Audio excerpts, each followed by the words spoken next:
Once in a while, the good Lord bestows upon us a fucked up movie we just gotta talk about on Netflix. So we're going to watch Cuties today. Very excited to finally talk about this movie. Yeah, get that twerk and dance crew. All right. No, we're going to talk about The Devil All the Time, starring a shit ton of people. This is going to be a heavy spoiler discussion. To make this one a little different and more interesting for everyone involved, viewers and ourselves included, I thought we'd change up our format a little bit. Put out a post on Patreon and our community page just to ask us questions about it, so everyone's questions will be the driving force of our discussion today. We're going to go strictly off of what you guys submitted, and of course, with that in mind, there's some repeat questions, so, I kind of just selected the ones I'm like, all right, okay, this one's asked a lot, so I'm just going to go off of this one. All right, basically, that's how it's going to work today. Before we go into this, I figured we should just give our bottom line opinions for like 30 to 40 seconds each. There were a few people, such as Ethan Bennett, who was saying, how good is it on a scale of 1 to 10? We didn't really talk much about this movie, but so here's my bottom line consensus on this. I would probably give it somewhere around an 8.5 out of 10. I really liked it a lot. Every performance here I thought was top notch. Everyone was on their A game here. I really liked the direction. The best way I can describe this movie, as I was watching it, it was like, sort of feels like a Paul Thomas Anderson movie meets The Place Beyond the Pines, yes, with a gothic southern horror touch to it. I thought it was very weird. Every adjective you could use to describe something bleak, like nihilistic, sinister, grim, foreboding, all those qualities, harrowing, haunting, was all on display. I really appreciated this movie a lot. Didn't know much about it going into it other than the awesome trailer that they showed on Netflix. But John, what are your quick thoughts? Out of 10, what would you rate it? Oh, goodness gracious. I'll probably go around an 8 at the moment. I'm still chewing on parts of the movie, but I thought, it had a really terrific cast, a very steady grip on its tone and its pace. Even though it is deliberately paced, I found myself very easily drawn into it. It is very dark. It is punishing to a degree, so I can totally understand if that's not your cup of tea, or if you come out of this feeling like you didn't gain anything for the experience of all this hardship. I do think that it is well lived in. It's a well-told story visually. I thought about Place Beyond the Pines. I also thought of like the Coen brothers sort of meets, like, I've heard some people compared to like hillbilly Pulp Fiction. Like it does have this interesting anthology-esque style. It's a bunch of characters colliding around a sort of idea. And so as something that is a little more outside of that box, that isn't going to give you a solid answer at the end or whatever, I thought this was pretty effective. So now it's just going to get heavy spoiler terrain here. So the first topic on mind, other than most people were asking about performances, but specifically it was undoubtedly people were asking about our thoughts on Tom Holland. Yes. So I'm going to go off of Anissa Oliva's question here. A lot of you guys asked it like, compared to Spider-Man, all that. She said, great movie. What did you all think of Tom Holland in this movie, since we were kind of seeing him in a new light from the boy next door to this sort of menacing character? I think he did an amazing job. Would love to hear your all's thoughts. Love you all. Thank you, Anissa. Thank you to everyone who asked questions similar to this terrain. I thought Tom Holland was excellent. He does not come into this movie until 46 minutes. I literally, when he showed up on screen, I paused it to be like, wow, we're 46 minutes into this movie. The benefit of it is the fact that this Arvin Russell character, he's a little boy throughout. So his character is in the movie throughout. It's just Tom Holland stepping into this movie. He's not in there until then. And I thought he did a wonderful job. Admittedly, I'm so used to seeing him as Spider-Man. It did take me a little bit of time to stop seeing that and to stop comparing. I couldn't help myself. And that doesn't fall necessarily on his performance. It just sort of falls on my primary association with the actor Tom Holland. I'm sure a lot of people are going to experience that, though. There were times where I thought his voice was kind of dipping in and out, and a lot of people in the community post were specifically asking about accents. I thought he did a good job on the accent. I didn't think he was the best one of the accent. However, that's not to say that I thought thought his performance was diminished at all because I didn't think his accent was as on par with everyone else's crazy solid accent. You know? Yeah. It was the type of thing that even if he may have not been as on top of it as some of the other actors, I never got distracted by it. I never sat there really thinking about his accent and getting pulled out of the scene or anything. And yeah, I thought he lived the character really, really well. And it's funny, for me, I actually didn't have that problem. It was like Spider-Man's the only thing I've seen him in, but I found myself pretty well just following along with him from the get-go. His character has a lot of heft to deal with, and of everybody you see his formative stuff more than anybody else's. Like when you see him as a little boy, you can already kind of tell what he'll probably be like when he grows up. And I think Tom Holland, knocked that out of the park. You're seeing some other, I don't know the actor's name, but whoever was playing the younger version of Arvin Russell when Bill Skarsgård was around. You're seeing that younger actor. As an audience member, you're going to be judging Tom Holland's performance in the sense of, I've now lived in this moment for a good, not just a flashback, like 40 minutes of a movie I lived in, watching young Arvin Russell's experiences, essentially forming the core memories that Tom Holland's portrayal will be working off of. So it has to feel like a natural progression. You know, you're doing a bit of a time jump when Tom Holland steps into the movie, and you do feel like, no, that's the same guy. Yeah. That's the exact same guy. And that's a challenge. That is a challenge in and of itself. And that falls on a lot in terms of like writing and directing. But what Tom Holland brought to the table here, he does have this performance. I mean, yeah, the movie takes place, I think his timeline is in the 60s at that point. With his performance, there is a bit of that rebel without a cause vibe, even though he has pretty good cause throughout this whole movie to be a rebel. Yes, he does. No, he's got terrific cause. Yeah, he does have that kind of throwback quality to it. There were like little moments out that I loved the most with him. I love that scene after he beats up those guys who have been bullying his sister. Yeah. And then when he goes into the car, he gets like the cuts to a slight flashback of when he was in the car with his father. Dad, that performance, that's when I was like, oh man, he's fucking good.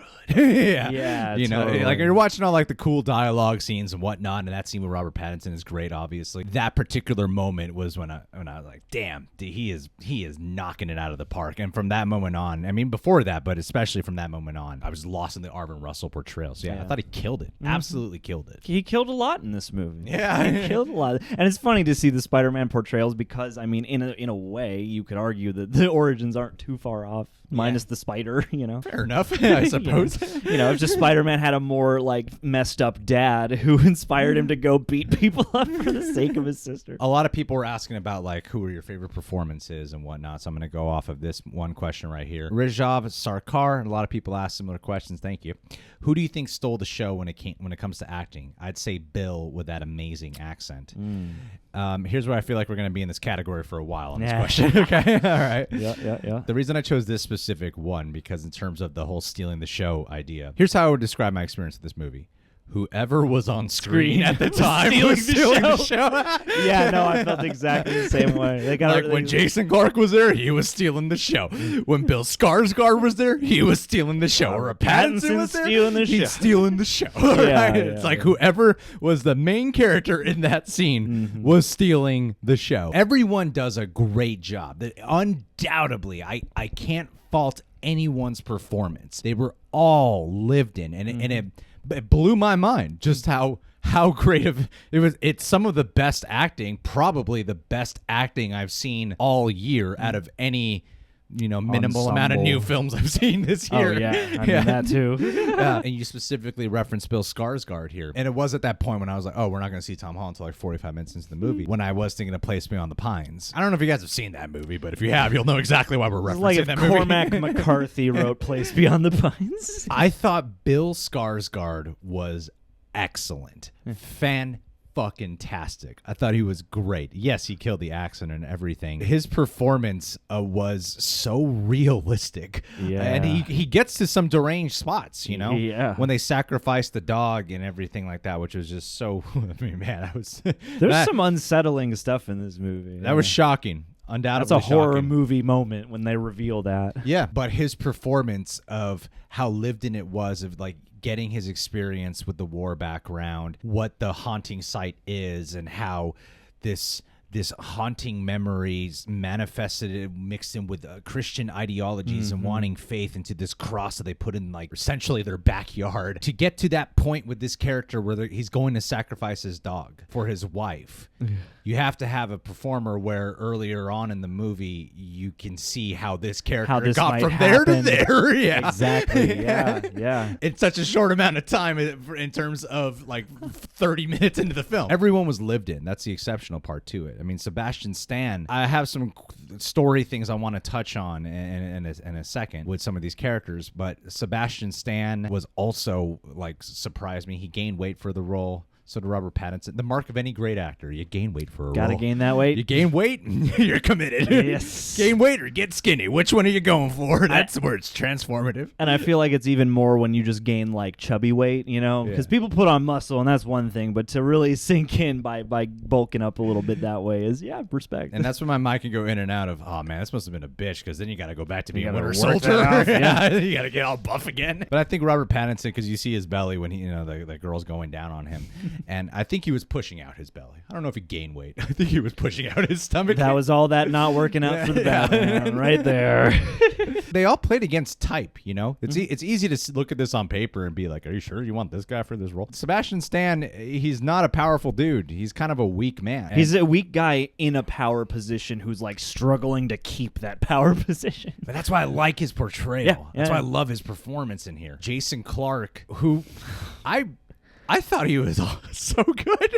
He is. He's so good. Jason Clarke. He's so sick in this movie. I want to know what that guy is really like, because he's a great performer, but he sinks so deeply into these kinds of roles. These just perverse, deranged characters who come across very charming, but who have this angry, mean streak inside. And yeah, their plot line too, as a piece of this sort of anthology, was an interesting one, to say the least. Serial killer couple. Serial killer, like prostitution cuck couple, yeah. Yeah, that was fascinating. You know, like Jason Clarke, these are the kind of roles he's born to play. I don't know what it is about this guy, but when you give him twisted, psychotic, on the verge of losing it kind of characters, he knows how to bring them to life in a way that feels realistic and not chewing up the scenery. And I love this background that you have with this guy who, you know, used to teach Sunday school classes and has found this new way of experiencing the soul capture, you know, because we've seen those kind of characters before, sort of like he's not the only character who's done this, but kind of like Jude Law in Road to Perdition, but, you know, a much more psychotic, sadistic version of this character in this time. And of course, there's a reason why we're not really talking about the woman. That's part of my criticism with this. Likewise. And of course, Robert fucking Pattinson. Oh, dude. Oh, man. He commands every single second he is in, no matter how small. This could have easily been the kind of performance of, I get it, Robert Pattinson, you're a good actor. You can act. Yeah, I get it, man. All right. Fine. Let the scenery out of your jaw. Yeah. Like, stop trying to outact everyone. Okay. What made it so impactful is, like, while he does get to be the biggest one. Like a swindler or a snake oil salesman. Kind of. I mean, those are the qualities that he brings to it, you know? Yeah. The preachers in this movie generally have that sort of drifter snake oil quality, because even Harry Melling, the guy who plays Dudley in Harry Potter, like even he has a role like that. Yeah, and for a movie called The Devil All the Time, and that deals with so many people and their relationships to faith, I do think that that's an interesting point to note. Robert Pattinson, one of the many things that I thought what made it work and didn't make it look like you're trying to just steal the spotlight every time you're on screen, was he's so good at connecting with whoever he's on screen with at that particular time. He's in the moment with that person, and that's helping to dictate his performance and his immediacy in the moment, you know, because this could have easily been like, oh man, all those moments of delusions, like all those scenes are the ones that you only walk away with. But I walked away with, you know, more of his creepy scenes. The quieter moments. The manipulative gaslighting, using religion to go into like a form of denial, like his scenes with Lenora. Because this guy is technically, I mean, it's definitely statutory rape, but would you call this guy a pedophile? He's definitely a pervert. Right, it's an interesting line, I guess. I mean, yeah. and that's the thing is, this is not the first time I've seen Robert Pattinson play a sleazy character who seduces an underage chick, but this is obviously that much more just intimate and unsettling. And yeah, just to watch him play this character who you can see how people would be suckered in by his charm, and then to see him turn, he does play a lot under the surface, and I feel like that's part of the thing is that keeps his character or his performance for being that like, okay, we get it, you can act thing, is because all that bravado on top is hiding what's underneath, you know? I mean, the narrator helps establish that right away when you see the character. Yeah, that's true. Yeah, it does, but he brings that to the performance. Excellent. And yeah, to get this out of the way, Paul PJ, Pandemic Jones, he said, I love this movie. I thought it was great all around with fantastic acting. My favorite scene personally was when Arvin confronts Preacher Preston in the church. What was your favorite scene in the movie and why? Yeah, that is my favorite scene in the movie. I'm highlighting this specific one because several of you guys asked about specific scenes, but this one was my favorite scene. This was like the culmination moment, and this is the scene we've all been waiting for when watching it. They deliver, like, it's such a great build. I love when Tom Holland goes in there, points the gun. Even though you have a narrator in here, you could have had a moment where the narrator breaks into the scene and goes, but he had to know the truth first, or something like that. Yeah. And then you just watch him play this game, this like the making up these lies, this story, and you're watching, and I love the way Robert Pattinson was reacting to him the whole time, where he's kind of getting off on the story at first. Then he starts getting slowly suspicious. That escalation, it was a beautifully acted scene. That was a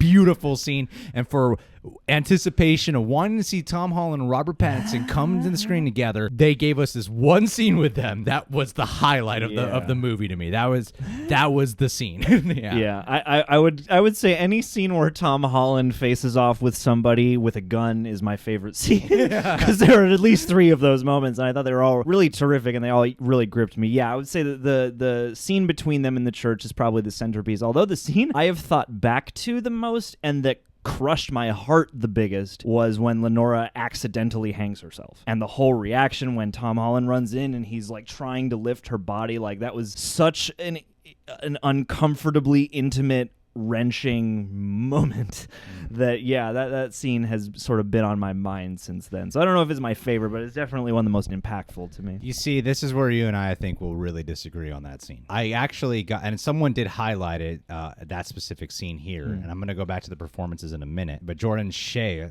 did say, the main scene with the sister in the barn left a pit in my stomach the entire time it was on screen. It was like, since they gave the contextual narration of her scene, she realized she and the baby be okay. Really misdirected me for some reason, and they hung on the frame for a while, no pun intended, especially the one with Tom's character holding her up.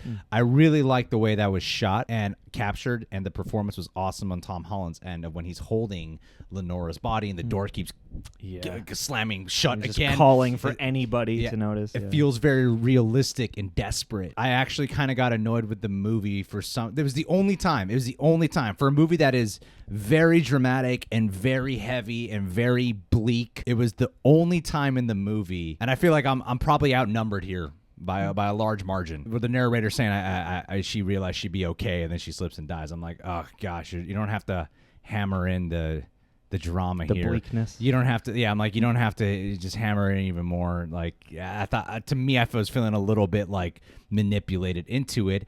But on the flip side, I can also see the version of it where that's probably a very realistic situation. That's happened to many people, where they can feel like, oh, I don't want to go through with this. An accident happens and they end up dying, even though they actually didn't want to go through with it. Like, that's very realistic, and I get that. But in terms of when it was placed in the movie, for some reason, I was just, it's like, I already get how fucking dark you are. Right? You don't need to like shove this on me now. So I actually got pulled out by that moment, but I also feel like I'm probably in the minority on that. To make it clear, I'm specifically referring to the fact that there was a narration moment that she didn't want to go through with it, not the fact that she actually killed herself. That part I thought was appropriate for the movie. It was more of that extra sting of she didn't actually want to go through with it at the last split second. No, I mean, that's fair. And I mean, there are also a lot of gray things I think that you can argue and dissect about this movie. And I think it touches on one of them, which is that idea of God and what actually exists on those terms. Because the movie starts out with that place of, them being concerned that, like, you're supposed to marry this one person. I promise God that if you came back, you would marry this person. That doesn't happen. And then all these sort of things come out of that, or do they? And I felt like that was one of those moments, I guess, that kind of struck that chord again. But fair. But yeah, I can see also why it would pull you out, because it is a moment that's purely for us. It's purely for the audience, to give us that information. Yeah, especially because it's being told to me in that moment. I probably would have found it more impactful if the narrator didn't say something. You could kind of just see it in the performance. That's just a personal touch that I would have preferred. I could see it, for sure. And because I feel like sometimes the narrator comes in when he's not entirely necessary. There are times I find it very charming, but we'll talk more about that soon. I want to go back to the performances, though, because the thing that I thought was underwhelming were the portrayal of the female characters. For some exceptions, I thought Lenora was wonderfully portrayed. I thought she was great. Yeah. I thought the Sandy character by Riley, was it Kyo? What is it? I think it's Kyo. Even with those two performances being pretty solid, I still felt that most of the rich writing and character portrayals were all to the men. Like they're a billion they were the percent. men. And this isn't woke Greg and John stepping in. No. This is just what the movie gave me. That when I walked away, I'm like, man, the performances. I don't think about the women, especially when you got an actress like Haley Bennett in here, who I thought all the actresses did a fine job. They all did a really good job. There's no denying that. It's just the highlight performances are all like Sebastian Stan, Jason Clarke, Robin Pattinson, Tom Holland, Bill Skarsgård. And you spend all your time really dissecting them, and that's the thing, is I liked a lot of the female characters, and I thought there were a lot of very charming moments featuring those female characters. But yeah, like all of the content and all of the diving into character depth is for a lot of the male roles. That's the thing, is the Sandy story feels like she is trying to ascend being an object in this situation and being an accessory to this situation that's spiraling out of control. And there's a tragedy to the way her character winds up, but that's the closest I feel like the movie gets to really substantiating any of its female characters. Yeah. And I can't find the question right now. I think I forgot to screenshot it, but someone asked, like, do you think Sandy deserved to die? And yeah, I do. She's a horrible person. I like the moment of fleeting hope of, she's trying to get out of this, and come on, guys. She's been a serial killer for a while. She's been a serial killer. So what if she feels a little bad about some of this?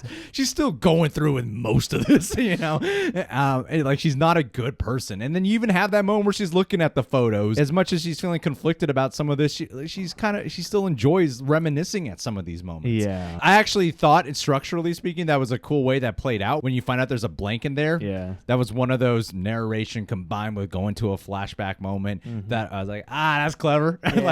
I really did appreciate that, but yeah, I did think she deserved to die. But I did really like that standoff, that brief moment with her and Tom Holland when they have the guns pointed at them. I thought was really well done too. Seemed to fit the movie's morality, the way she went out. We're going to start getting into some more like specific plot stuff, but while we're on the performances, there's a lot of credit to the performance, even with the actresses. There's a lot of credit to the performances because the parts I'm a little bit conflicted about story-wise of being in the movie.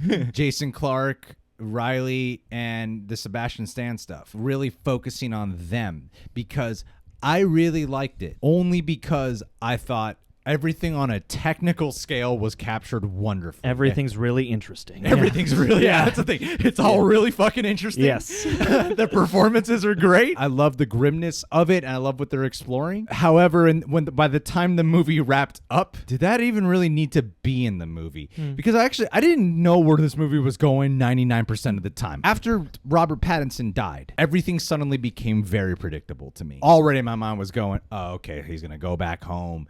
Jason Clarke, and then we're going to pick him up. He's probably going to kill them off. Sebastian, like my mind just started going like, and then sure enough, it of course didn't play out 100% like how I imagined, and I still like the execution of those scenes. There was something about them that felt a little bit out of place, that it doesn't quite fully mesh with me in terms of the grand scheme of the script and the story on hand.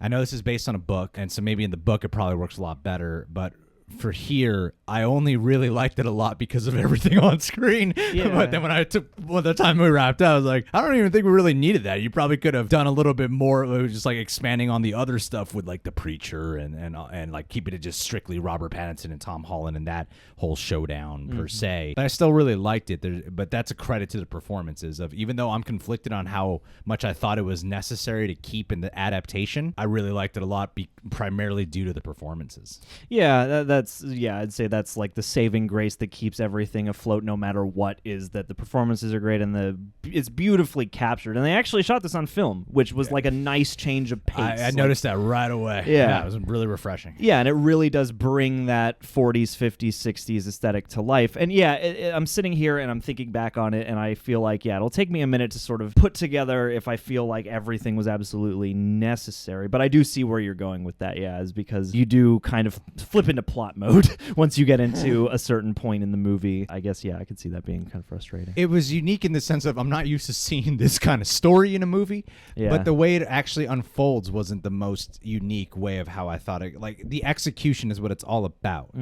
And I thought the execution was definitely different, but in terms of the beats, some of the storylines were hitting. I don't know, there was something about it that just felt it was very separate and detached from the main storyline, which is the bloodline and the Sins the of Arvin, the fathers, and this just general ecosystem of sin and God-fearing. It's more of a conflicted thing as opposed to I'm very concrete on my opinion here. And after watching it, I wouldn't want it to not be in the movie. It's one of those things that it begs you to sit around and kind of ponder it, because then you have to think, is this scene necessary because it's dealing with the overall theme of the movie, not so much like the main character. Not that this movie is like a one character movie, but it is one of those things that maybe some of these scenes fit more in just the overall themes or something. And that's a thing that I think every viewer is going to have to decide on for themselves, because some people don't appreciate that level of opacity, and it might not be as deep as it thinks it is. Yeah. Too, so. Well, I want to read a couple questions back to back here. And we're getting more into like story structure, stuff like that now.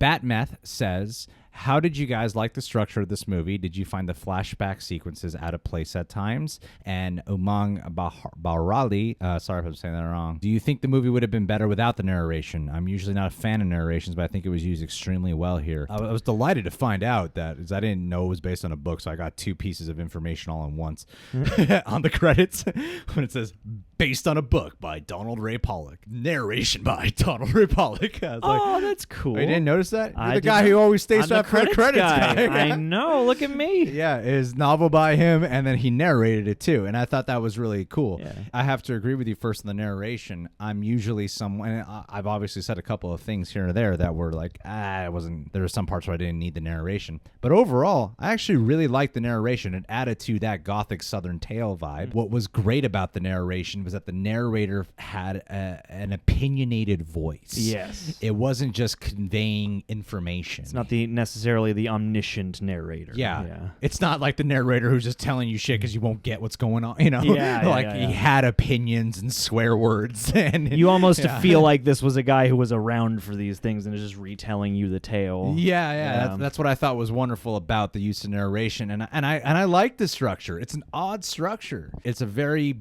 different kind of structure, unless you've seen Place Beyond the Pines. It's not so weird, but it's not even exactly that structure of that movie, because that one's pretty linear and consistent in what they're doing. It has like 3 chapters, whereas this, I mean, you jump to flashbacks when necessary, but you do kind of go linearly from the 40s to the 60s. Yeah, and you are also just changing. It's like that this movie spreads out among its protagonists too. It's like they're all related, but in tangential ways. So it almost has an anthology vibe. Well, I think the structure and narration go hand in hand, because there are some things that I thought were neat in how they were done. Because let's look at the Mia Wasikowska character. You learn early on when she's holding her baby, and the narrator says like they found her body 7 years later or something like that. Yeah, I forget the exact detail. We know she's gonna die that day, and it's probably gonna be at the hands of Dudley. Yeah, like that's when it's gonna happen. They tell you that before you even see that scene. And that actually elevated the tension of that scene when he does jab her in the throat with his screwdriver. That was actually elevated, as opposed to if the narrator told me that Tom Holland's going to shoot Robert Pattinson, I would not have liked that. Yeah. But sometimes, depending on how they chose to present certain scenes, I thought were good. And then there are other parts where that could have felt jarring without the narration. For the most part, I thought they knew when to use the narration to intrigue you for what's to come, and when to not spoil something. Like when you first see Sandy and Jason Clarke's character, right? The first time you see them, there's a tidbit about their victims and killers and shit. I was like, what? Whoa. Holy Whoa, shit. whoa, whoa, whoa. That's not These what I was two? expecting. Yeah. Damn. And like, this is the first time they're meeting. And I guess in a way, like, I thought thematically it's cool of how that ties in with the same day that Bill Skarsgård met the love of his life. Like that's the exact same day. So I thought in terms of destiny and fate and whatever, of how that tied in was neat and helps justify its story being in the movie more. That's when I thought the narration was cool and the structure was neat. Yeah, I would totally agree. It adds a certain fairy tale-ness to it that kind of, I think, offsets a little bit of that bleakness. And yeah, for the most part, I thought it was really appropriate. It made me reminded of the fact that this is a book adaptation, but in a way that I thought was pleasant. And also, yeah, there are a couple times where it probably went to serve for a scene that was cut out or unclear. Sure. And that's when, yes, narration is lazy. But overall, I appreciated it as an aesthetic addition to the experience. So yeah, I don't think I would remove much of it. Yvonne DePerti is asking, what are the correlations between good and evil, God and devil in this film that you noticed? My first reaction to this question, this movie's called The Devil all the time. Most of these characters are faith-based Christian. Are they Baptist? What is the exact religion they are? Did they specify? I feel don't like they think did. so. Yeah. But yeah, one of those sort of smaller sects that's a little bit more, praise. I feel like they're Southern Baptist. Probably. That's the impression I'm getting, right? What I thought was really great about what they do with the presence of the devil in this movie, a good chunk of the acts that they're doing of these terrible actions are in the intention that they're doing this for God. Or with God in mind in some way, Yeah. shape, or form. Yeah. But these are really heinous, sinister, devil-like actions, Yeah. So it made me think of that phrase of the greatest trick the devil ever pulled was the bunny out of the hat. was having you was throwing his voice. Have you ever tried that? How did he get that card to that watermelon, man? Oh, dude. Must be pretty sharp. Damn, he threw that. That's impressive. Dude, that devil, he should take this to Vegas. He was sawed in half. The greatest trick the devil ever pulled was having you think he wasn't real.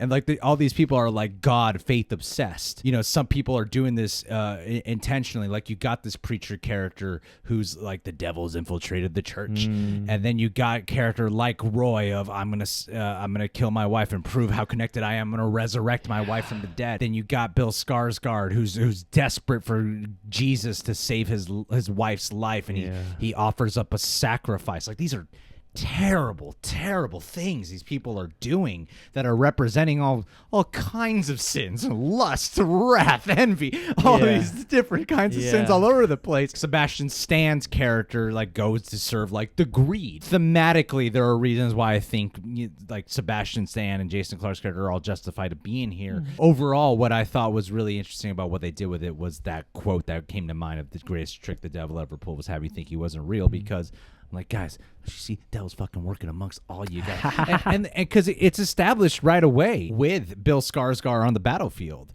where they find that dead body. Well, he's not dead yet, but he's crucified.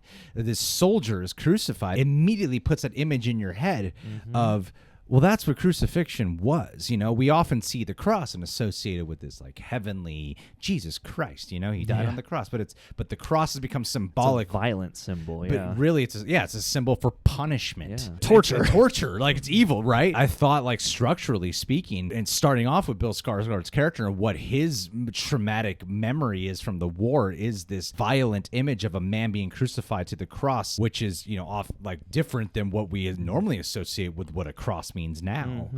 I thought really hammered in that theme and does pull back that veil of, oh yeah, that's right. crucifixions were more than Christ. They're actually, I mean, even for Christ, it was a form of torture and punishment. But that's what these characters are enduring throughout this whole movie through their faith, torture and punishment. Yeah, I mean, this movie seemed to me like it's approaching at least that idea of God from multiple angles, because you start the movie out with something that's more benevolent, like I prayed to God every day, and if he brought you back, I'm gonna have you marry this specific person. And it also makes you wonder then about God and the devil and coincidence, because that's one of the first events of the movie, and life for everyone connected to Bill Skarsgård goes way downhill after that in really terrible ways. You witness the godlessness in the name of God through so many different characters, and there are characters like Sebastian Stan who seems more like an atheist type character to me, or like a faithless, like he doesn't even have this aspiration. He's just purely of the physical world and those greedy desires and whatever, because he is kind of like a pathetic character compared to everybody else. We have a couple preachers in here who are deranged. By the end of it, you have Tom Holland, who is the only person who did these terrible, sinful acts, but arguably with the best intent of any character in the whole movie. Yeah. So He's the only character with a real arc. He is, and everybody he dispatches pretty much earned it somehow. Yeah. And so it does make you wonder about what, forms of wrath are divine or are, the opposite of that, and what, it's like what sins are godly and what, seemingly good acts are devilish, because there's that whole thing with Robert Pattinson where the first scene he has with Lenore, at first it is kind of like where it's going, but at first you're like, oh yeah, I can see what the, benevolence is trying to be here, and then pretty quickly you see that maybe, I don't know, it's a comment on like if you're married to God and you have all these restrictions in your life, it's going to breed these pent up ways in which you compartmentalize and justify your own dysfunctions and enact them on people. I feel like it is a movie that is just exploring so much in the God and the devil manifesto that I don't know if there's a specific conclusion it's trying to draw. Yeah, that's why I wanted to go off of this question next. And Vicus 1995, who says, what do you think the overall idea of the file the film is what I meant to say, as we see the plot rotates around God, church, and prayers, but did not conclude with a message or idea? It was a weird, ambiguous ending because there's so much that obviously that we can draw, as you just see right now from us talking, that we can draw from the film thematically. But then by the time it was wrapping up, I thought for Tom Holland's Arvin, Arvin was a great arc for him, because he literally buries the past at the end of that movie. All his wounds, leaving the house behind, this association with Sebastian Stan. Like little memory from the past. Yeah. See, I didn't even feel like that really went to go serve his arc, having to kill him off. That's what I mean. Like there's something about that it needed a little bit of extra I'm not sure what it is that was missing for me there, because it didn't feel like it really tied in necessary. Because it could have ended right there where he goes there, he buries everything, and then hits, like, he even buries the Luger, the one gift that his dad left behind. This act of violence that he committed, he's burying it, and then he's going off, and like I like the ambiguous, open-ended nature for his character of he's taking his chance on a stranger, something he doesn't trust, and then you don't know where his past is going, but all he has now is the future. In terms of what the movie's really talking about, I suddenly was a little bit confused on, wait a minute, we explored a lot. I know it doesn't have to be about one thing. Yeah, I get that. What exactly are we talking about right now? By the time we got to the closing moments, I was like, what exactly is this about? What, in terms of God? I get with the Arvin character, with God and church and the faith and all that. What happened there? Yeah, and I wonder if it's there for contrast, and that the devil all the time title significance comes in, and I feel like that is obviously very well lived in the movie, that every character is fighting off a devil of some sort for the whole movie. Yeah, it almost struck me as just the ending is, it's a godless world, because everybody dies cold and alone and terribly, and for some tragic circumstances, usually that they brought upon themselves. True. Or in case of like the people who were murdered by the couple, by just unlucky circumstance. It makes me wonder if the part of the point is we have so much angst, there's so much rot around this idea of God-fearing and religion, and it's such a staple of society during the 40s, 50s, and 60s in America. We're sort of in that transition, I feel like, because once you reach the 60s, you have a whole mess of liberation that kind of challenges a lot of religious tenets. Sure. But you say Tenet. Robert Pattinson. It's connected. I feel like this probably is deep down getting at just what God and the devil are as delusions of man. Right. Basically, is I almost think it doesn't really matter if the movie is trying to say that God and the devil are real or not, because you can just see how the mess of life creates all this sin and pain, and That's how true. God doesn't really help. It's true. I anybody mean, in it's the like movie. I imagine that it's really like from you talking about that, I imagine that maybe the devil's not. It's not so much about it being an external force. It's more about the devil within all of us. Yeah. And how that causes the problems, and he lets that devil go by, burying it. Paco Salazar is asking, I did like this film, but felt that even though it's a slow burn, it felt rushed to me. Do you think it would have worked more as a mini series, or is it fine the way it is? I saw a few questions that came in about pacing and such. I thought this was the best one that encompassed it. Thank you, Paco. The only reason I think that is because I feel like all this weird conflict I have about the Jason Clarke and Sandy and Sebastian Stan storyline probably would have worked way better in a miniseries. Yeah. Like in terms of all these characters, because the movie's like 2 hours and 18 minutes. And I feel like you would have been more focused and a little sharper if you didn't have that part and you only focused on this whole thing with the preacher Lenore, and then maybe it ends with Tom Holland like going back home burying, right? Or heck, bring him back only once he's killed his sister. Yeah, or something. Something like that, Yeah. right? I don't know the book. I haven't looked up what the differences are between the book and the movie. So whoever asked if it's a good adaptation, Yeah. I don't know. But to be totally honest, I didn't find it rushed. I thought it was actually executed really well. I thought the pacing was fine. And there were things that I think would have been better in a 3-hour movie versus a 2-hour and 18-minute movie. That being said, I don't think it was rushed. And there is a version of this where I think a miniseries probably would have been a little bit better. That being said, for what we got, I really liked it a lot. 8.5 out of 10 for me. Yeah. I thought this was solid. It's a situation where I'm like, this could have easily been a miniseries, but I'm not upset at the moment that it wasn't. Julia Di Bernardo, she's asking, love the channel. Thank you. My question is, what were the specific plot points or decisions made by characters that were the most shocking to you? And then we had we have had several questions that we're asking about because people have been really turned off by the violence and the grim nature of it, which I don't know. I mean, I'm not so. I watched this. I'm not surprised that's in the movie. It's called The Devil All the Time. It's an R-rated Netflix movie. It seemed like the kind of movie that was going to get harshly violent every so often. Felt very menacing and sinister from the trailers. I'm like, well, and the other thing is, you see the rating and you're like, graphic nudity. Oh, is there going to be some explicit? Oh God, no! They're just going to be like severed genitalia and things like that. I mean, that was the shock. That was pretty disturbing. That was shocking because it's not a close-up on it, but then your eye is drawn to how everything feels very clean and crisp, and then all of a sudden you got this very clear shot where there should be genitals and but just a bunch of blood. yeah. So that was disturbing, and there's some graphic shots, of course. There's a whole montage of their murder spree done in photo negatives, which made it weirdly more eerie. The fact that it wasn't all developed photos. Yeah, yeah. So you're looking at the inside-out images, and it's got this ironic-ish music over top, and it makes it this weird, haunting human experience because it captures both the perverseness and the weird joy the characters are getting out of it. To me, the most shocking moment, the genuine shocking moment, came very early on. Early on for what the length of this movie is. It was when Bill Skarsgård kills the dog. Yes. That was shocking. Full transparency, I knew that the dog was going to die. Oh, yeah. I didn't know why the dog was going to die. You didn't know what the dog was going to become. I mean, I knew the dog was going to die because originally I was going to watch this with Olivia. She can't handle animal death. So there's websites where they tell you what happened. So I was like, can you just look up if this dog dies? I saw this dog in the trailer. It looks like the dog's going to die. And then she found out the dog dies. But I didn't know any details as to what led to the dog dying or how the dog dies. And it just fucking goes crazy in there. Yeah, man. And I thought, okay, it's gonna be some villainous act, or maybe these bad guys, these people who are bullying them, they're the ones who are gonna beat, who are gonna kill the dog or something. They're gonna get revenge.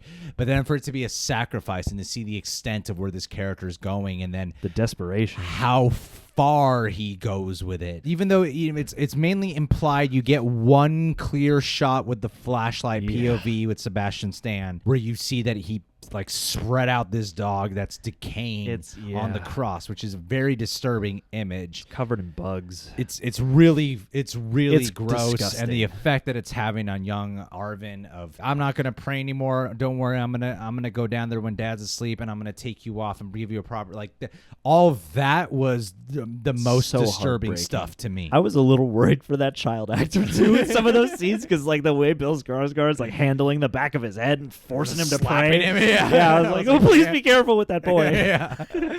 Yeah, that was probably the most shocking stuff to me. But overall, I'm not perturbed in the sense of this movie, you know? Yeah. I mean, there's definitely some really uncomfortable stuff when Robert Pattinson is like seducing girls and things like that. And there are some very, very uncomfortable, just like human character decisions. But in terms of like shocking moments, that's what comes to mind is just those occasions of violence for very, very twisted motives. Yeah, you know, because it's not just about the dog, it's why he's doing it and the desperate. Like at first you want to be mad and you want to be like, you monster, and then you're like, oh, I get why you're doing it, and now I just feel bad for everybody. Yeah, I mean You the know? time period thing helps make a difference. Well, if this was modern day, I'd be like, you asshole. And that's the thing too, is it does remind you of a time in which things were so much more isolated, and you know there was probably so much more loneliness and so much more just opportunity to fall into either these nasty traps or into these nasty habits because of the limitations of your place in the world. Fabricio Rodas, he asked, do you all think Tom or Bill could get nominated? Personally, yes. I hope so. You say Bill, you mean Bill Skarsgård, or are you saying like Robert? Oh no, Robert Bobby. That would be Bob. Yeah. One of those real small supporting actors. I actually feel like out of as great as Tom Holland is in the movie, I under the impression that if anyone were to get nominated, it would actually be either Robert Pattinson or Bill Skarsgård. I think it would be one of those two because Tom Holland is. I think he would be qualified as lead actor. Yeah. I'm not saying this to diminish any part of the strong performance areas here. Just thinking about the way the fucking Oscars are. It's like you either got the really strong supporting, haunted, tragic supporting performance, or you got the really big supporting performance. Yeah. Look what a despicable role you took on. Yeah. I think it would be one of those. I feel like the obvious one is more Robert Pattinson. Pat's is flashier right now. Oh yeah, it's way flashier and subdued in all the right scenes. Man, he does get some disturbing ass scenes there because it's that. It does. It's that thing where you can see how he can get away with it because there's sexual assault in this movie, but it's never other than what they almost do with Lenora, what they almost do with her with like the paper bag with the bullies. Yeah, I was like, oh crap! And like when that happened, like, is this movie gonna go there? Damn it! Oh, don't go there. Yeah. I didn't like. I can't stand watching scenes like that at all. He's sexually assaulting these women, but he's getting them to agree to it. He's manipulating them, completely manipulating them, and then where they start feigning ignorance. Yeah, when they start falling for him, and they're young girl. It's disturbing as hell, and and different than what I would. I thought this movie might go he's gonna forcefully do stuff, but here this is this is he could lie his way out of here if he needs to, Well, and that was a thing, like at first I was like, oh no, he's gonna get away with this because of course people are gonna believe the preacher, and I do think it's funny. This has only just popped into my mind now, but like of all the characters, Tom Holland is the one kind of leaves faith, and he makes it through the movie the best by the end. He is the one guy who's like not trying to do anything on behalf of God for any reason, and for whatever reason he does make it through, and he does like bring righteous judgment upon some pretty bad people who seem to be under the impression that they're getting close to or spreading the word of God. To wrap this up, I think tying it back into the whole mini-series discussion, that's where I think a lot of this could have. I really liked it. I really liked this movie a lot. Very engrossing, but I think some things are better justified in terms of exploring stuff, focusing on it in its plot. Because it's much easier to look at a movie and go, we didn't need this. We didn't need this. Yeah. But you can unpack more. But even stuff that I was like, I don't know if we needed this. I was always very engaged with Lenora getting bullied at school and him, taking on the bullies and beating them up. But I also thought that was representative of his character, of showing how he's becoming like his dad in certain ways. Yeah. In fact, and when that scene first comes up, when his dad goes and does the same, I'm like, I bet we're gonna see him do that later. And I thought they handled, just his growth visually very well. And it is one of those things where just because this all takes place in a relatively small cluster of areas, it kind of makes sense that all these characters would cross paths at some point. So there is also just that kind of magical coincidence, happenstance, essence. And what does that have to do with God and the devil in the back of your mind? Yeah. And I think that's probably, again, one of those saving graces for this as a movie as opposed to a series, because at a series you can unpack everybody in a different way. Yeah, and there's more justifiable purposes to just be like, let's just explore this part of this person's life. Even if it's not the most essential to the grand scheme. All right, guys, well, The Devil All the Time, what do you guys think of it? Do you prefer this review format? I know it's like longer for us to cut up and put together and all that, but at the same time, I personally I've just been wanting to mix up our review style and interactive. I feel like I personally enjoyed doing this one a lot. Makes it more fun. Subscribe to The Real Rejects. Leave your thoughts down below. And do you think Tom Holland should get an Oscar nomination? Why the hell not? We'll catch you guys soon.